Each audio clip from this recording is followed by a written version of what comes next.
plus grande guerre mondiale qui arrive. Lorsque vous voyez ce qui se passe aujourd'hui en Iran, en Israël, je viens de suivre les informations, les Américains ont bombardé et il y aura une guerre qui arrive, elle se prépare et Jésus viendra pour arrêter cette guerre. Autour de nous, nous avons tous les signes que Jésus-Christ est à la porte, plus que Paul, plus que Pierre, mais ils en parlaient tellement. C'était ça le leitmotiv des disciples des temps premiers. Et cela arrivera alors où on s'y attend le moins. Voyant le décalage horaire, la moitié de la terre sera endormie au jour de l'enlèvement à cause décalage horaire. Vous qui vous préparez à l'enlèvement le dimanche matin, sachez que il se pourrait que vous soyez endormi après avoir suivi ta télévision, consulté ton mail, WhatsApp dans le sommeil.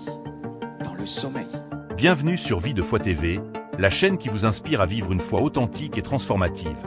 Aujourd'hui, nous plongeons dans un message puissant sur l'enlèvement, un événement prophétique qui appelle chaque croyant à se préparer.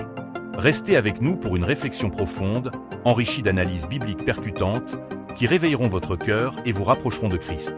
Abonnez-vous et activez la cloche pour ne rien manquer. Allons-y. Je vais m'entretenir avec vous sur ce qui arrivera le jour de l'enlèvement. Alléluia. Parce que le disciple conduit à l'enlèvement. L'enlèvement, c'est la récompense des disciples de Jésus. Matthieu 25, versets 1 à 7. Alors, le royaume des cieux sera semblable à 10 vierges qui, ayant pris leurs lampes, allèrent à la rencontre de l'époux. 5 d'entre elles étaient folles et 5 sages. Les folles, en prenant leurs lampes, ne prirent point d'huile avec elles, et les sages prirent avec leurs lampes de l'huile dans des vases. Comme l'époux tardait, toutes s'assoupirent et s'endormirent. Au milieu de la nuit, on cria, « Voici l'époux, allez à sa rencontre. » Alors toutes ces vierges se réveillèrent et préparèrent leurs lampes. 1 Thessaloniciens 4, 15 à 17 à 18. Voici en effet ce que nous vous déclarons d'après la parole du Seigneur. Nous les vivants restés pour l'avènement du Seigneur, nous ne dévancerons pas ceux qui sont morts, car le Seigneur lui-même a un signal donné, à la voix d'un archange et au son de la trompette de Dieu, descendra du ciel et les morts en Christ ressusciteront premièrement. Ensuite, nous, les vivants, qui serons restés, nous serons tous ensemble enlevés avec eux sur des nuées à la rencontre du Seigneur dans les airs, et ainsi nous serons toujours avec le Seigneur. Consolez-vous donc les uns les autres par ces paroles. Pour finir, Luc 17, 26. Ce qui arriva du temps de Noé arrivera de même au jour du Fils de l'homme. Les hommes mangeaient, buvaient, se mariaient et mariaient leurs enfants, jusqu'au jour où Noé entra dans l'arche. Le déluge vint et les fit tous périr. Ce qui arriva du temps de Lot arrivera pareillement. Les hommes mangeaient, buvaient, achetaient, vendaient, plantaient, bâtissaient. Mais le jour où Lot sortit de Sodome, une pluie de feu et de soufre tomba du ciel et les fit tous périr. Il en sera de même le jour où le Fils de l'homme paraîtra. Nous sautons au verset 34. Je vous le dis, en cette nuit-là, de 2 personnes qui seront dans un même lit, l'une sera prise et l'autre laissée. De 2 femmes qui moudront ensemble, l'une sera prise et l'autre laissée. De 2 hommes qui seront dans un champ, l'un sera pris et l'autre laissé. Prenez place, s'il vous plaît. Je remercie le bishop pour m'avoir cédé sa chair ce dimanche. Céder la chair du dimanche, vraiment, il faudrait que la personne soit chère. I'm so blessed and my English finishes là.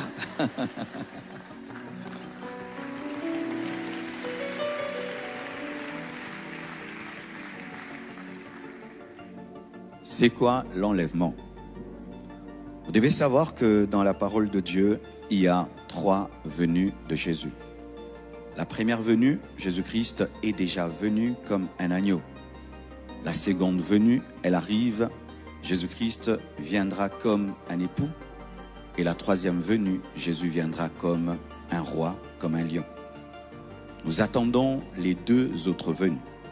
La venue de Jésus-Christ comme époux pour l'enlèvement, ce sera une venue secrète, et il y a l'autre venue comme roi qui viendra au jour de l'Armageddon, dans une grande bataille, la plus grande guerre mondiale qui arrive, lorsque vous voyez ce qui se passe aujourd'hui, en Iran, en Israël. Je viens de suivre les informations, les Américains ont bombardé, et il y aura une guerre qui arrive, elle se prépare, et Jésus viendra pour arrêter cette guerre.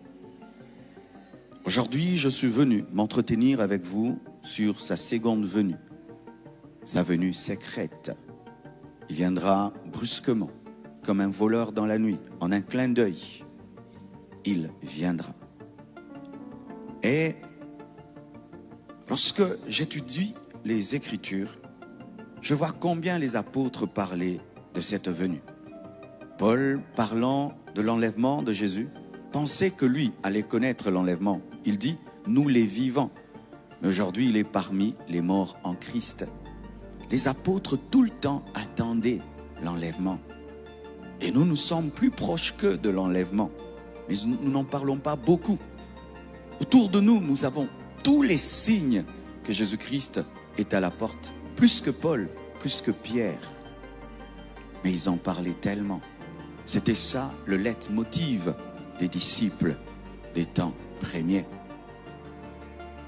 Il viendra au son de la trompette, à la voix d'un archange. Certains disent ce sera une musique, d'autres disent ce sera un ange qui va sonner dans la trompette, mais il y aura un signe, mais un signe sélectif que tous n'entendront pas. C'est comme la conversion de Paul, c'est un signe sélectif. Ce n'est pas tout le monde qui a expérimenté ce que Paul a expérimenté.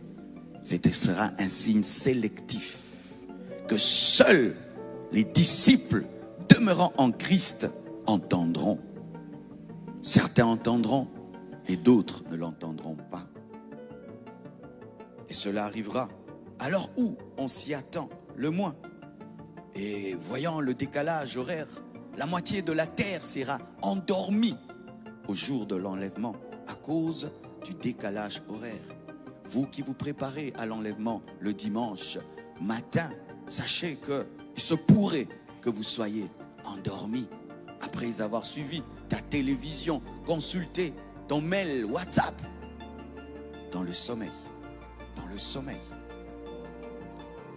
À l'heure où on s'y attend le moins, en un clin d'œil, pas moyen de se préparer, là, directement, en un clin d'œil. Pas le temps de demander pardon, pas le temps de se repentir, de suivre une prédication, de la comprendre jusqu'au bout. C'est pourquoi il faut être prêt. Un jour, l'extraordinaire entrera dans l'ordinaire. Un jour, l'extraordinaire surprendra nos matins, nos soirs, nos nuits. Un jour, l'extraordinaire s'invitera. Les hommes se réveilleront comme d'habitude, prendront leur café, prendront leur métro, prendront leur calice, mais ce sera le jour. Un jour, l'extraordinaire, le surnaturel s'invitera dans le naturel. Un jour comme tous les autres deviendra inoubliable. Un jour comme tous les autres deviendra inoubliable. Et Jésus donne l'exemple de Noé. Au temps de Noé, les hommes mangeaient, buvaient, se mariaient et pensaient que leur train-train quotidien allait continuer jusqu'à ce que Noé entre dans l'arche et ferme la porte, condamnant sa génération. Pas seulement Noé, Lot. Les hommes mangeaient, bâtissaient, mariaient, étaient dans leur routine jusqu'à ce que le feu tombe sur Sodome et Gomorrhe. Brusquement, brusquement. Nous sommes les Lot. Nous sommes les Noé. Lorsque tu es un vrai disciple de Jésus-Christ, tu es un Lot, tu es un Noé. Et ton départ annoncera la condamnation du monde, comme la fermeture de l'arche a annoncé la condamnation du monde, comme Lot sorti de Sodome et Gomorrhe a condamné Sodome et Gomorrhe. Lot, Noé, Noé, Lot, des exemples qui prouvent que l'enlèvement surprendra notre vie. notre train-train quotidien. Entrons en profondeur. La Bible dit de deux qui seront en train de travailler dans le champ, l'un sera pris et l'autre laissé. De deux qui seront en train de travailler à la meule, l'un sera pris et l'autre laissé. La Bible nous parle du travail. Le jour de l'enlèvement, il y aura des accidents. Le jour de l'enlèvement, il y aura des crashs d'avions. Le jour de l'enlèvement, les avions tomberont de partout. Le jour de l'enlèvement, il y aura un crash boursier. Le jour de l'enlèvement, il y aura des morts dans les hôpitaux. Le jour de l'enlèvement, il y aura des incendies. Le jour de l'enlèvement, il y aura des contrats sans aboutissement. Le jour de l'enlèvement, il y aura des mariages annulés. Le jour de l'enlèvement, il y aura des élèves qui partiront et qui ne reviendront pas. Le jour de l'enlèvement, les professeurs seront perplexes parce qu'ils ne sauront pas expliquer aux parents où sont partis les enfants. Le jour de l'enlèvement, des enfants rentreront à la maison en pleurant parce que leurs amis ont disparu en plein cours.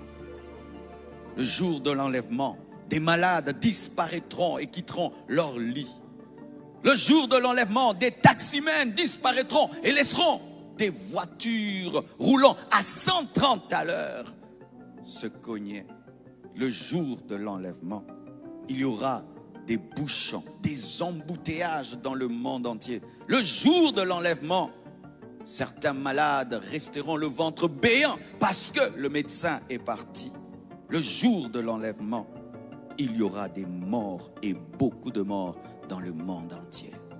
Souvent, nous ne parlons pas de cela. Nous voyons seulement l'Église qui est enlevée. Mais les choses qui se passent, parce que le sel de la terre est parti, nous n'en parlerons pas. Car lorsque le sel est retiré, c'est la pourriture qui tombe dans le monde. Et nous sommes le sel de la terre. Et notre présence empêche la putréfaction du monde. Si ce monde tient encore, c'est parce que l'Église est présente. C'est parce que les disciples sont là. Mais lorsque nous partirons, la pourriture s'abattra sur la terre. À la meule, mais aussi dans les lits. Dans les lits, la famille, le couple, les parents dormiront et se réveilleront. Tout le monde est parti parce que ils se contentaient de dire que leurs enfants étaient chrétiens, mais jamais ne se donnaient à Christ. Cher papa, au jour de l'enlèvement, tu chercheras tes enfants chrétiens, ils ne seront pas là. Cher homme, au jour de l'enlèvement, tu chercheras ta femme, elle ne sera plus là. Chère femme, toi qui demeures charnelle, pendant que ton mari est spirituel, ce jour-là, tu resteras seul. Caïd de la famille, j'aimerais te parler. Tu te glorifies d'être le seul qui ne prie pas. Tu te glorifies d'être le seul qui est dans le monde. Un jour, votre maison te sera laissée. Tu vas rester seul à la maison. Ton père, ta mère, tes frères et sœurs qui adorent Jésus-Christ en vérité et en esprit s'en iront et te laisseront la maison tout seul. Au jour de l'enlèvement, deux mariés dormiront ensemble mais ne se réveilleront pas ensemble. Au jour de l'enlèvement, les enfants partiront et les parents resteront seuls. Quel sera l'état de ceux qui resteront? Frères, sœurs, restez seuls. Et tu les as vus prier, aller à l'église tous les jours, te prêcher l'évangile, t'enseigner la parole, vivre Jésus-Christ à tes yeux, mais tu as méprisé et tu as devant tes propres yeux ta condamnation, ta punition, parce que tu as refusé de croire et d'obéir.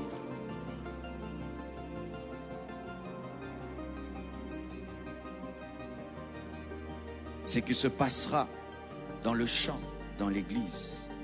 Qu'est-ce qui se passera dans l'église au jour de l'enlèvement? Il y aura des pasteurs qui seront en train de prêcher, tout d'un coup ils disparaissent. Des cultes qu'on ne saura pas arrêter. Imaginez, nous venons ici, le pasteur Ivan est en train de prêcher et puis il disparaît. Qu'est-ce que vous allez faire? Courir à la maison, tu connais la parole, tu sais que c'est le temps de la bête.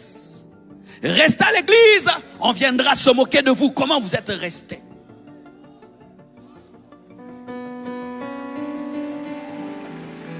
Que feras-tu avec toute la connaissance de la Bible que tu as? Nous sommes en train d'adorer. Tout d'un coup, la chorale disparaît. Comment allons-nous finir la chanson? Comment allons-nous finir la chanson? La moitié de l'église s'en va. Et la moitié qui reste, qu'est-ce que vous allez dire à la maison? Et qu'est-ce qu'on va dire aux parents qui ont envoyé les enfants à l'église? Les églises auront des problèmes. Où sont partis nos enfants? Où est parti l'écodim? Je parle beaucoup de l'écodim parce qu'il y a beaucoup de saints là-bas, plus que dans les grandes églises. Qu'allons-nous expliquer aux parents? Vos enfants ont disparu. Comment ils sont allés où? L'enlèvement. L'enlèvement, c'est quoi? Tu vas devenir professeur d'eschatologie. Tu expliqueras. Tu expliqueras et tu te prépareras à la venue de l'Antichrist. Il y a des chrétiens qui seront tabassés parce que tout leur temps, ils ont dit aux païens, vous êtes des pécheurs, vous irez en enfer. Et toi tu restes. Comment tu n'es pas resté? Comment tu es resté? Donc tu étais hypocrite. Comment ton Dieu ne t'a pas pris? Comment il t'a pas pris? Comment il t'a pas pris? Tu expliqueras pourquoi tu es resté. Car un bois peut se faire passer pour être un métal jusqu'à ce que l'aimant apparaisse. Et pendant un temps, tu peux te faire passer pour un vrai chrétien jusqu'à ce que Jésus-Christ de Nazareth, l'aimant par excellence, paraisse. Mes frères et sœurs, tous les jours nous nous époumonnons à vous prêcher. Tous les jours nous prêchons ici. Le pasteur prêche ici. Il invite des gens. C'est pour votre transformation. Mais si vous pensez que c'est pour vous amuser, mes frères, vous n'avez pas compris. Vous n'avez pas compris. Notre réussite, c'est de vous présenter au dernier jour à l'époux céleste Jésus-Christ de Nazareth. Et si nous ne le faisons pas, nous avons échoué. Nous avons échoué. Nous avons échoué. Si au dernier jour vous n'êtes pas enlevé, nous avons échoué. Nous avons échoué. Nous avons échoué. J'aime le pasteur Ivan, j'aime pasteur Marcelo, j'aime ICC, j'aime Compassion, j'aime Vase d'honneur. Mais convertis-toi. Pratique la parole. Vis les enseignements. Vivez les enseignements. Laissez-vous transformer, changer. Parce qu'en ce jour-là, le pasteur ne pourra rien pour toi. Le pasteur ne pourra rien pour toi. Je ne pourrai rien pour toi. Qu'est-ce que Lot a fait pour Sodome et Gomorrhe? Il ne pouvait rien. Qu'est-ce que Noé a fait pour les hommes de sa génération? Ils ne pouvaient rien. Ils ont refusé d'entrer dans l'arche. Il doit fermer. Même s'il les aime, il doit fermer. Même s'il les aime, il doit fermer. Même s'il les aime, il doit fermer. Pensez-vous que Noé était heureux lorsqu'il fermait l'arche et que ses voisins se noyaient? Il n'avait pas le choix.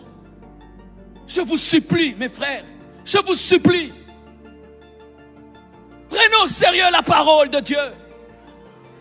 Je vous supplie. Quand j'ai vu quelqu'un avec qui je dormais partir, j'ai changé. J'ai changé. Vous mangez ensemble. Vous faites tout ensemble. Elle n'est plus là où elle dormait. Disparue. Si ça ne te change pas, tu es fou.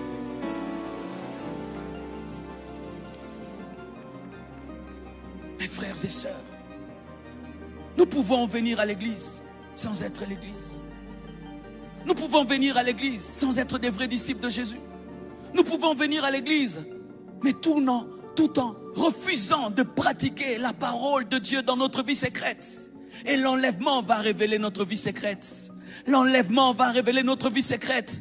Soyez des disciples de Jésus en secret. Soyez des disciples de Jésus en secret. Là où personne ne te voit, là où personne ne te connaît, là où personne ne te suit, là où personne ne te contrôle. Sois un disciple de Jésus en secret. Sois un disciple de Jésus en secret. C'est pourquoi j'aime Joseph.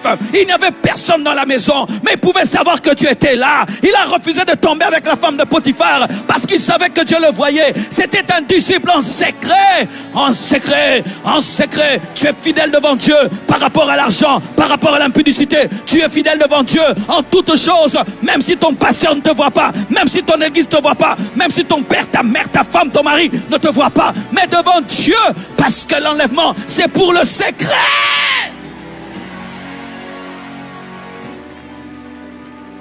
Même moi qui je prêche, si je ne suis pas dans cette prédication, je resterai. Mais moi qui te prêche comme ça, si je ne suis pas dans cette parole, je resterai. Tes pasteurs resteront. Tes pasteurs resteront. Des serviteurs de Dieu resteront. Des hommes connus comme spirituels resteront.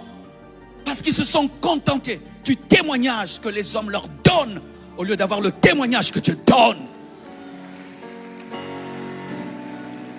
Que ton témoignage ne vienne pas de l'église, que ton témoignage ne vienne pas des hommes, que ton témoignage vienne du Saint-Esprit, et que l'Esprit puisse dire à ton esprit que tu es un enfant de Dieu, et que Dieu puisse parler de toi comme il a parlé de Job, et qui a dit à Satan, tu as vu mon serviteur Job. Père, je veux que tu traites en moi tout péché. Traite en ma vie tout ce qui n'est pas de toi. Enlève dans ma vie tout ce qui n'est pas de toi. Même si les hommes ne le voient pas, même si les hommes ne le connaissent pas, traite ça dans ma vie. Je m'en fous de ce que les gens disent de moi. Je veux être comme tu veux que je sois. Je refuse tout péché secret. Je refuse tout péché caché. Je refuse toute vie secrète. Parce qu'à l'enlèvement, il n'y a pas de secret. Il n'y a pas de secret. Il n'y a pas de secret.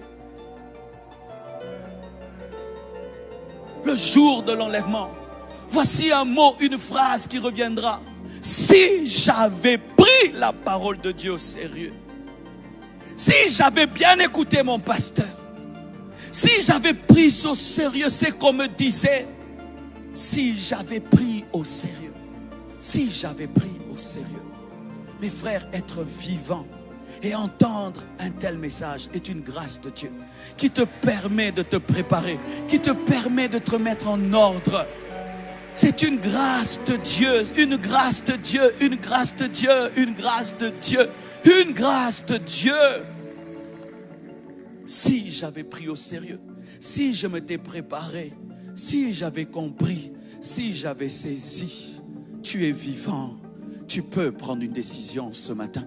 Tu es vivant, tu peux décider ce matin.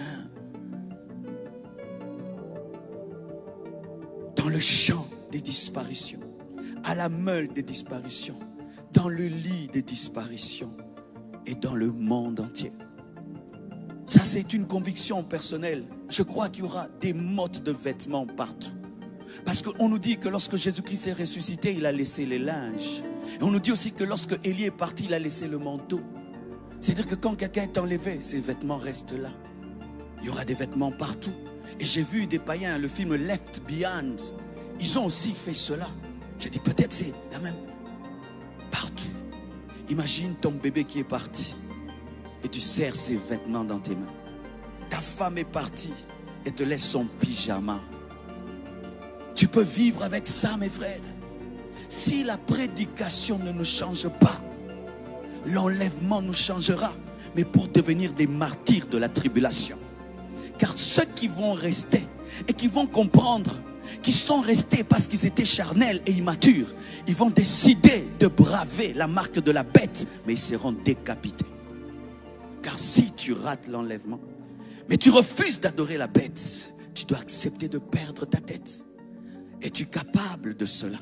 Regarde déjà ces petites souffrances d'ici-bas. Comment est-ce qu'elles t'ébranlent? Penses-tu que tu pourras défendre ta foi face à l'épée? Défendre ta foi face à une épée, une décapitation? Pourras-tu le faire? En as-tu la force? Combien de gens ont renié leurs convictions parce qu'ils avaient peur de souffrir? Maintenant mourir Oui, la Bible dit qu'il y a des martyrs qui sortiront de la tribulation. Ce seront des hommes qui auront refusé d'être décapités. Est-ce que tu seras parmi eux? Saisissez ce temps de la grâce. Saisissez ce temps de la grâce. Saisissez ce temps de la grâce. Saisissez ce temps de la grâce.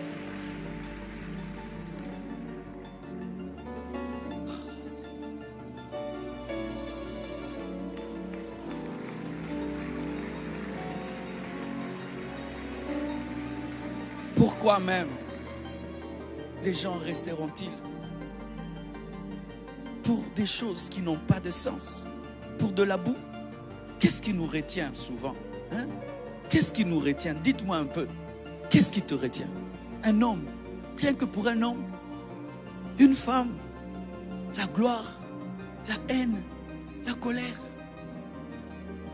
Des choses si petites vont te faire rater un grand rendez-vous, un grand événement.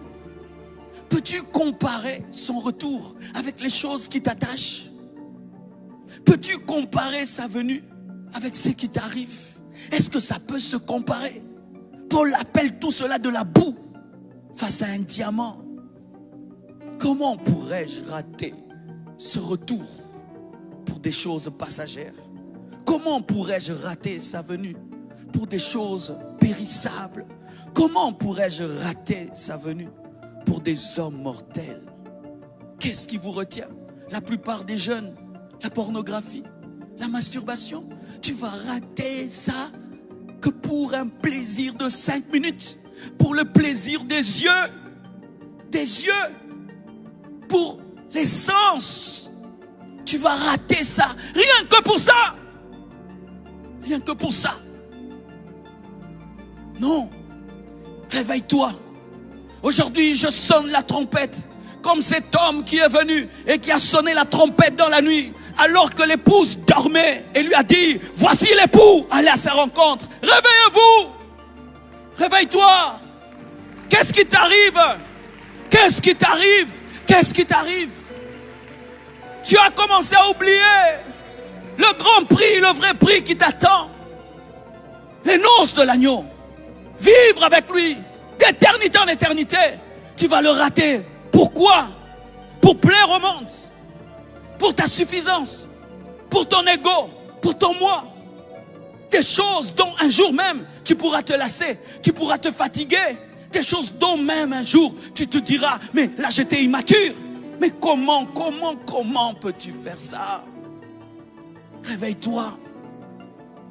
Le fait que l'époux a tardé, la Bible nous dit que même l'épouse qui attendait s'est endormie. Et le fait que Jésus-Christ tarde, l'église s'est endormie. Le fait que Moïse tardait au sommet de la montagne, Israël est tombé dans l'idolâtrie. Et plus Jésus-Christ tarde, l'église tombe dans la distraction. Et l'église oublie qu'est-ce qu'elle fait sur la terre et ce qu'elle attend sur la terre. Comme Israël ne savait plus ce qu'elle faisait dans le désert. Avons-nous oublié pourquoi nous sommes là? Nous sommes là pour le manifester sur la terre. Nous sommes là pour gagner les âmes sur la terre. Afin de lui présenter une moisson dernier jour. Si ce n'était pas le cas, il nous aurait pris déjà le jour de notre conversion. Mais nous sommes encore sur la terre parce qu'il y a un travail à faire. Briller dans les ténèbres et partir.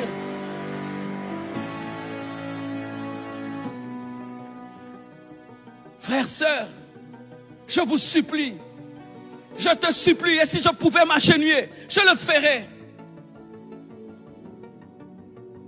Car si tu vois ton enfant, il prend un chemin, tu sais, il va finir comme un voyou. Et tu connais toutes les conséquences. Tu feras de ton mieux pour l'en empêcher. C'est pourquoi aujourd'hui, Dieu ne peut que parler. Parce qu'il ne peut forcer ta volonté. Il ne peut que crier au travers de ma petite personne.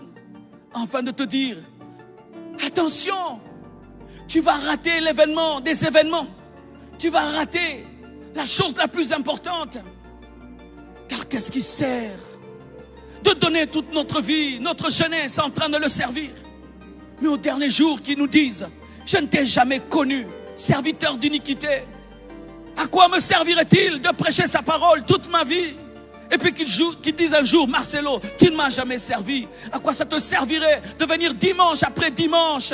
Et puis qu'ils te disent un jour qu'il ne t'a jamais connu.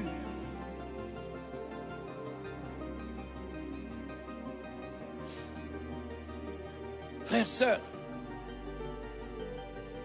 j'aimerais dire ceci. Si tu es ici, tu n'as jamais connu Jésus. Voici ce que tu dois faire. Tu dois l'inviter. Tu dois l'appeler. Et hier, j'ai donné un message. J'ai dit aux gens que pour être sauvé, il faut invoquer. Il ne faut pas changer, il faut invoquer. C'est lorsque tu invoques que tu es transformé. Parce que ce n'est pas l'effort de l'homme qui le change. C'est l'invocation qui invite la nature divine à entrer en toi pour changer. Et j'ai vu des gens me dire, Marcelo, c'est pas vrai. Les gens doivent changer pour invoquer. Non, ça c'est la religion. Le christianisme te dit de croire et c'est la foi qui te change. Si tu es en ce lieu et tu luttes contre le péché, voici la solution. Invoque Jésus-Christ de Nazareth. Oh, donne-moi un amen que je prêche. Donne-moi un amen que je prêche. Lorsqu'ils étaient mordus par le serpent, ils ne tuaient pas les serpents. Les serpents, on ne les tue pas en les tuant, mais on les tue en regardant. On tue les serpents en regardant le serpent d'airain. Et on tue le péché en regardant Jésus-Christ de Nazareth, mort et ressuscité. La méthode, ce n'est pas le bâton. La méthode, c'est regarder. La méthode, ce n'est pas écraser le serpent. La méthode, c'est regarder celui qui a dépouillé les autorités et les dominations. La méthode, c'est entrer dans ce que Dieu te donne. C'est ça le christianisme. Oh, Shaya. Eh, Shaya. Oh, Shaya. Je crois qu'un homme peut être délivré d'une vie de péché de 20 ans seulement parce qu'il croit. Seulement parce qu'il croit. Seulement parce qu'il croit. La foi te connecte à la vie divine qui te permet de manifester Dieu.